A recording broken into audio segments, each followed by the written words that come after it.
Hi hello welcome to big TV. ఈ మధ్య కాలంలో చిన్నవారి నుంచి పెద్దవారి వరకు కూడా ఫేస్ చేస్తున్నటువంటి హెయిర్ ఫాల్ అలాగే బాల్నెస్ సమస్య ఏ విధంగా వస్తుంది? అలాగే మనం తీసుకునే ఫుడ్ వల్ల లేదంటే లైఫ్ స్టైల్ వల్ల అనే దానికి సంబంధించి ఇప్పుడు general surgeon Medicore hospital Rajasekhar గారు ఇప్పుడు మనతో ఉన్నారు. ఆయన్ని అడిగి తెలుసుకుందాం. సో హెయిర్ ఫాల్ బాల్నెస్ అన్నది మేల్స్లో ఒక రీజన్లో వస్తుందండి, ఫీమేల్స్లో ఒక రీజన్లో వస్తుంది, చిన్నపిల్లల్లో ఒక కాజ్ ఉంటుంది. సో చిన్నపిల్లల్లో యూజువల్గా మాల్ న్యూట్రిషన్ అంటే సరిగ్గా ఫుడ్ సరిగ్గా వెళ్ళకపోవటం వల్ల ఇలాంటి వాటి వల్ల వస్తుంది. కమింగ్ టు మేల్స్లో ఏంటంటే మాల్ న్యూట్రిషన్ వల్ల వస్తుంది, జెనెటికల్లో ఉంటుంది. అంటే ఫాదర్కి కానీ మేనమామకి కానీ వాళ్ళ ఫ్యామిలీ హిస్టరీ ఆఫ్ బాల్నెస్ ఉంటే స్లోగా జుట్టు ముందు నుంచి స్లోగా వెనక్కి వెళ్ళిపోతా బాల్నెస్ వచ్చేస్తుంది మొత్తం. సో అది genetical pattern. So genetical pattern బాల్నెస్కి మనం ఇమీడియట్గా ఏమీ చేయలేము, మెడికల్ మేనేజ్మెంట్తో ఏమీ చేయలేము మనం ట్రీట్మెంట్. సో వాళ్ళకి అల్టిమేట్గా హెయిర్ ట్రాన్స్ప్లాంట్కి వెళ్ళాల్సి వస్తుంది. అది కాకుండా మాల్ న్యూట్రిషన్ అంటే సరిగ్గా వైటమిన్స్ మినరల్స్ సరిగ్గా వెళ్ళకపోవటం వల్ల వచ్చే వాళ్ళకి మెడిసిన్స్తో మనం ట్రీట్మెంట్ చేయొచ్చండి. కమింగ్ టు ఫీమేల్స్ అంటే లేడీస్లో వచ్చేది ఎందుకు వస్తుంది అంటే బ్లడ్ తక్కువై వస్తుంది. ఎవ్రీ మంత్ పీరియడ్స్లో బ్లడ్ పోతూ ఉంటుంది. సో బ్లడ్ తక్కువైనా జుట్టు రాలిపోతుంది, థైరాయిడ్ ఉన్నా జుట్టు రాలిపోతుంది. పీసీఓడి అంటే ఓవరీస్లో సిస్ట్లు ఉన్నా కూడా హార్మోనల్ ఇంబ్యాలెన్స్ వల్ల జుట్టు రాలిపోతుంది. సో మల్టిపుల్ కాజెస్ ఉంటాయండి. ఇవి కాకుండా డైటింగ్ ఎక్కువ క్రాష్ డైట్స్ చేసి న్యూట్రిషన్ సరిగ్గా వెళ్ళకపోయినా జుట్టు రాలిపోతుంది.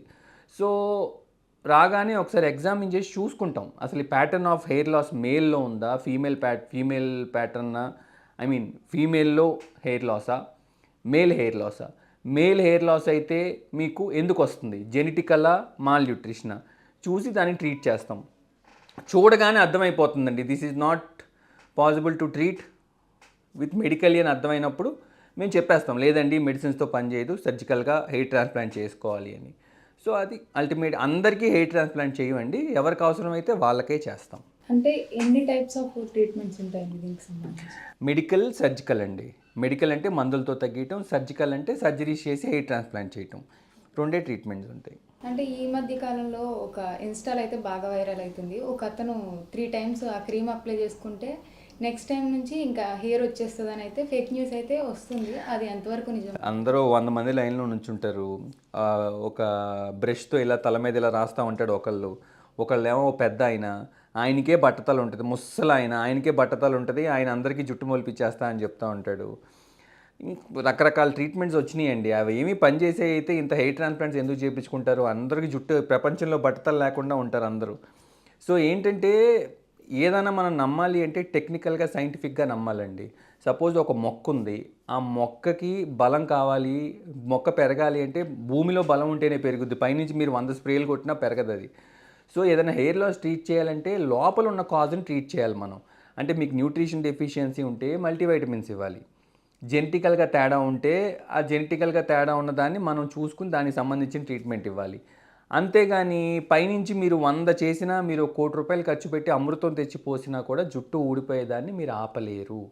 అంటే ఇప్పుడు చాలామంది చాలా ప్రోడక్ట్ యూజ్ చేస్తారు కదా, అది జెన్యూన్ అని ఎట్లా తెలుసుకోవాలి?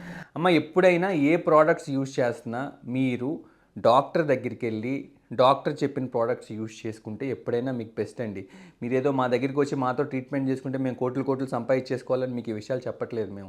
మేము ఎంబీబీఎస్ చేసి ఆ తర్వాత ఎంఎస్ చేసి ఆ తర్వాత ఎంసీహెచ్లు చేసి ఇన్ని రోజులు చదువుకుని దాని గురించి టెక్నికల్గా మీకు చెప్తాం. ఏదో ఒక ఆయిల్ తయారు చేసేసి మూలికలు తయారు చేసేసి ఆదివాసీ హెయిర్ ఆయిల్ అని అది ఇది చేసేసి పెట్టేస్తే అది మీకు న్యూట్రిషన్ మెయింటెనెన్స్కి ఏమైనా పనికి వస్తుంది. ఆల్రెడీ మీ జుట్టు బాగుంటే దానికి కొంచెం మెయింటెనెన్స్కి పనికి వస్తుంది, కానీ అస్సలు it is not advisable to take that kind of treatments అండి. ఇంకొకటి ఏంటి అంటే మీకు 1 సెకండ్ నాన్న, ఇంకొకటి ఏంటి అంటే అసలు తలకు ఆయిల్ అనేది పెట్టే అవసరం లేదు అని చెప్పి డర్మటలాజికల్ అసోసియేషన్స్, ప్లాస్టిక్ అసోసియేషన్స్ అందరు చెప్తున్నారు. సో మీకు అమెరికన్ డర్మటలాజికల్ అసోసియేషన్ ప్రకారం తలకి హెయిర్ ఆయిల్ పెట్టక్కర్లేదు, పెట్టకూడదు కూడా. అమెరికాలో ఏ హెయిర్ ఆయిల్ పెడతారండి, యూకేలో ఏ హెయిర్ ఆయిల్ పెడతారు? వాళ్ళకి లేనిది మనకెందుకు అవసరం పడుతుందంటే మనకి ఏంటంటే వాళ్ళలాగా కండిషనర్లు ఇవన్నీ మనకు అలవాటు లేవు కాబట్టి జుట్టుకి హెయిర్ ఆయిల్ పెట్టుకునేవాళ్ళు. హెయిర్ ఆయిల్ ఎప్పుడు పెట్టేవాళ్ళు? తలస్నానం చేసి ఒక అరగంట పావుగంట ముందు మసాజ్ చేసుకుని హెయిర్ వాష్ చేసేసుకుని తలస్నానం చేసుకునేవాళ్ళు. సో మీరు ఏమైనా ఆయిల్ పెట్టదలుచుకున్నా కూడా తలస్నానం చేసే ఒక అరగంట ముందు ఆయిల్ రాసుకుని తలస్నానం చేసేయాలి. నైట్ ఆయిల్ ఉంచకూడదు తలకి. ఆల్రెడీ మనకి ఆయిల్, హెయిర్కి కావాల్సిన ఆయిల్ మన బాడీలో నుంచే ప్రొడ్యూస్ అవుతూ ఉంటుంది. మీరు ఒక 4 రోజులు తలస్నానం చేయకపోతే తల అంతా జిడ్డు కట్టేస్తుంది. ఎందుకు అంటే ఆయిల్ రిలీజ్ అయ్యి. దానికి ఎక్స్ట్రాగా మీరు ఆయిల్ రాస్తే డాండ్రఫ్లు రావటం, జుట్టు రాలిపోవటం ఇలాంటి సమస్యలు వస్తాయి. హెయిర్ ట్రీట్మెంట్ అనేది ఏజ్ లిమిట్ ఏమైనా ఉంటుందండి చేసుకోవడానికి? చూడండి అమ్మా, ఏజ్ లిమిట్ ఏమీ ఉండదు. ఎప్పుడైతే పేషెంట్ ఫిట్గా ఉన్నారో, ఎప్పుడైతే మీకు డిసీజెస్ లేవు అనుకుంటే హెయిర్ ట్రాన్స్ప్లాంట్ ఎప్పుడైనా చేసుకోవచ్చు. హెయిర్ ట్రాన్స్ప్లాంట్ కాదు, మెడికల్ మేనేజ్మెంట్ అయితే దానికి ఏజ్ లిమిటే ఉందమ్మా, ఎప్పుడైనా చేసుకోవచ్చు. మరీ ఓల్డ్ ఏజ్ అయిపోయి, హెయిర్ లాస్ అయిపోయి, ఆల్రెడీ స్కారింగ్ ఫామ్ అయిపోయింది అంటే ఇప్పుడు జుట్టు రాలిపోయింది, ఆ రూట్ మొత్తం చచ్చిపోకూడదు. ఆ రూట్ చనిపోయింది అనుకోండి, మీరు ఏం చేసినా లోపల నుంచి బయటికి రాదు. అది తొందరగా ఎర్లీగా రెస్పాండ్ అయితే మన చక్కగా మన హెయిర్ మనం తెచ్చుకోవచ్చు.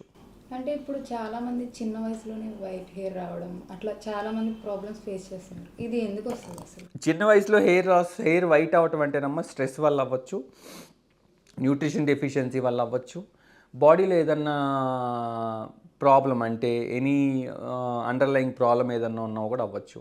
మనం దాన్ని ఏంటంటే స్ట్రెస్ మోడిఫికేషన్స్ అంటే లైఫ్ స్టైల్ మోడిఫికేషన్స్ చేసుకోవాలి. కావాల్సిన మల్టీవైటమిన్స్ అవన్నీ సప్లిమెంట్ చేసుకోవాలి. లైఫ్ స్టైల్ చేంజెస్ చేసుకుంటే మొత్తం తెల్లగా అయిన జుట్టు అంతా నల్లగా అయిపోద్దని నేను చెప్పను, కానీ కనీసం వైట్ హెయిర్ అక్కడ దాకా అయిందంతా మిగతా హెయిర్ అన్నా మనం కాపాడుకోవచ్చు. ఫుడ్ వల్ల కూడా చాలా ఎఫెక్ట్ ఉంటుంది. మనం ఫుడ్ మెయిన్ అండి. మీరు మంచి వెజిటేరియన్ ఫుడ్, రిచ్ ఫైబర్ ఉన్న ఫుడ్, నాన్ వెజ్ తిన్నా కూడా మనం ఎగ్ తింటాం కానీ ఫిష్ తింటాం, అప్పుడప్పుడు చికెన్ తినచ్చు.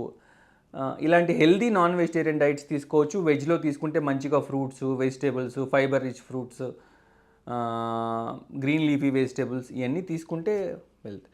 ఇప్పుడు మన పాత రోజుల్లో ఇది వరకు చూస్తే మీకు ఎంతమందికి బట్టలు ఉండేయమ్మా? తక్కువ మందికి ఉండే. చిన్న వయసులో మా నాన్నగారికి 50 ఇయర్స్కి బాల్నెస్ వచ్చిందండి. మాకు ఇప్పుడే బాల్నెస్ వచ్చేసిందంట 25 ఇయర్స్ వాళ్ళు. వాళ్ళ ఫుడ్ వేరు, మన ఫుడ్ వేరు. వాళ్ళ లైఫ్ స్టైల్ హ్యాబిట్స్ వేరు, మనవి వేరు. So that is the main difference. So food అనేది మెయిన్. ఫుడ్ తీసుకోవాలి, ఎక్సర్సైజ్ చేసుకోవాలి రోజుకు 1 గంటన్నా. ఇలాంటి హెల్దీ హ్యాబిట్స్ అన్ని ఫాలో అయితే బట్టతల ఆగిపోద్దని నేను చెప్పను, కానీ కనీసం డిలే అవుతుంది. చాలామంది ఫేక్ ప్రొడక్ట్స్ యూస్ చేసి అంటే హెయిర్ డ్యామేజ్ అయిపోయిన తర్వాత మీ దగ్గరికి వస్తారు కదా, వాళ్ళకి ఎలాంటి ట్రీట్మెంట్ చేస్తారు? ఎవరో ఒక ఆయన చెప్తారమ్మా, డబ్బులు ఊరికే రావు అని. సో డబ్బులు కావాలంటే మళ్ళీ సంపాదించుకోవచ్చు. మీకున్న జుట్టును పోగొట్టుకుంటే మళ్ళీ మీరు సంపాదించుకోలేరు. జుట్టు రాదు వెనక్కి మళ్ళీ. సో అందుకని ఏంటంటే వాడే ప్రోడక్ట్స్ డాక్టర్ దగ్గరికి వెళ్ళి డాక్టర్ చెప్పిన ప్రోడక్ట్స్ వాడండి. అదొక్కటే నా అడ్వైజ్ అండి, అంతమించి ఏమీ లేదు. డాక్టర్ చెప్పిన ప్రోడక్ట్స్ వాడితే ఎప్పుడూ మీరు నష్టపోరు. ఫేక్ ప్రోడక్ట్స్ వాడితే డబ్బులు waste, time waste, irreversible damage. అంటే జుట్టు పోతే మళ్ళీ వచ్చే జుట్టు అయితే పర్లేదు, ఒక్కొక్కసారి అది రూట్స్ దాకా చచ్చిపోతాయి, డ్యామేజ్ అయిపోద్ది. డ్యామేజ్ అయిపోతే మళ్ళీ మీరు కోట్లు ఖర్చు పెట్టుకున్నా మీకు జుట్టు రాదు. ఇవాళ ఏదో డబ్బులు తక్కువ ఉన్నాయని చెప్పి మనం తక్కువ రేట్ ట్రీట్మెంట్స్ తీసుకున్నాం అనుకోండి, రేపొద్దున మీరు 1 కోటి రూపాయలు సంపాదించుకుంటారు. సంపాదించుకున్న తర్వాత కావాలంటే జుట్టు వస్తుందా? రాదు. అలాగే అన్ట్రైన్డ్ హెయిర్ ట్రాన్స్ప్లాంట్స్ చాలామంది చేస్తున్నారు. ప్లాస్టిక్ సర్జన్సే చేయాలండి హెయిర్ ట్రాన్స్ప్లాంట్. సో వేరే బ్రాంచెస్ వాళ్ళ దగ్గరికి వెళ్ళి, అన్ట్రైన్డ్ టెక్నీషియన్స్ దగ్గరికి వెళ్ళి ఆటోల మీద 29,999 రూపాయలకి హెయిర్ ట్రాన్స్ప్లాంట్ అని అలాంటి వాళ్ళ దగ్గరికి వెళ్ళి హెయిర్ ట్రాన్స్ప్లాంట్ చేయించుకున్నారనుకోండి, జుట్టు ఇదంతా తీసేస్తారు. తీసేసి మీకు జుట్టు పెడతారు. అది ఫెయిల్ అయింది అనుకోండి, జుట్టు రాదు, ఖచ్చితంగా రాదు. ఫెయిల్ అవ్వటం ఏంటి? ఖచ్చితంగా రాదు. 100 పెడితే 1-2 మొలుస్తాయి అందులో నుంచి. సో మీకు ఏమైంది? తర్వాత మీరు మంచి వాళ్ళ దగ్గరికి వెళ్ళి చేయించుకుందామన్నా మీకు ఇక్కడ జుట్టు పోద్ది కదా. గడ్డ నుంచో చెస్ట్ నుంచో తీసి పెట్టాలి హెయిర్. అది పెట్టాలంటే ఏం చేయాలి? ఇక్కడి నుంచి తీసి పెడతాం.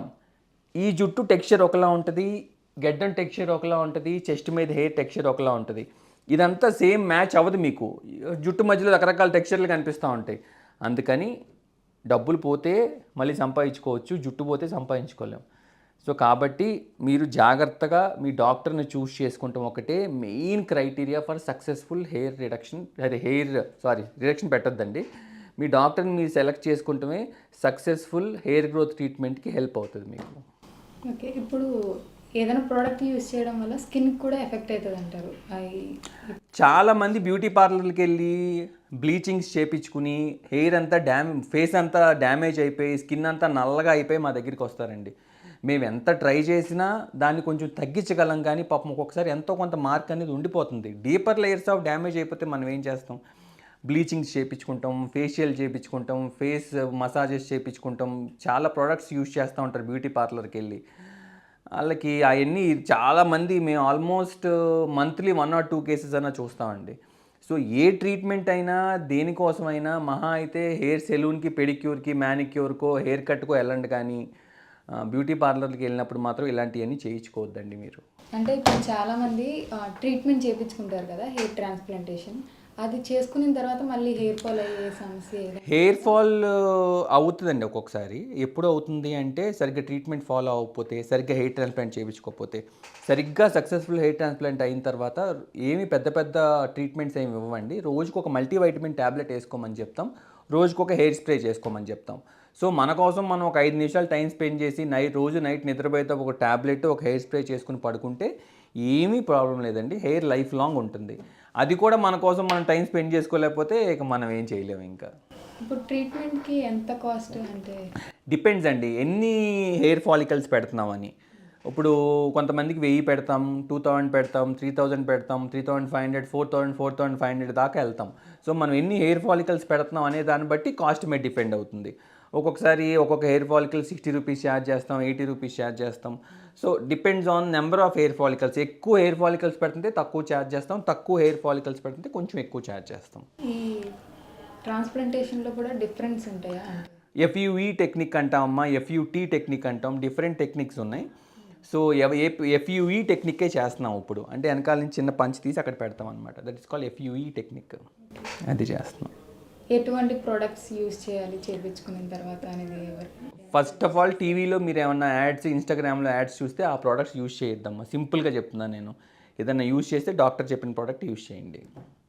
ఒక్కసారన్నా కనీసం వాళ్ళ దగ్గరికి వెళ్ళి రెగ్యులర్గా ఆ ప్రోడక్ట్సే యూజ్ చేసుకోండి. అంతేగాని ర్యాండమ్గా టీవీలో చూసిన ప్రోడక్ట్స్ మాత్రం ఎప్పుడు ఆర్డర్ చేయొద్దు. ఓకే అండి, థ్యాంక్ యూ. చాలా థ్యాంక్ యూ. చెప్పారు. థ్యాంక్ యూ అమ్మా. చూసారు కదా, ఏదైనా కూడా హాస్పిటల్కి వచ్చి డాక్టర్ దగ్గర చెక్ చేయించుకున్న తర్వాతనే ఏదైనా డెసిషన్ తీసుకోవాలి. మనంతటా మనం ఏది యూజ్ చేయకూడదని అయితే డాక్టర్ గారు చెప్తున్నారు. ఈ విధంగా ప్రతి ఒక్కరు కూడా తమంతట తామే జాగ్రత్తలు తీసుకోవాలని అయితే చెప్తున్నారు. Thank you.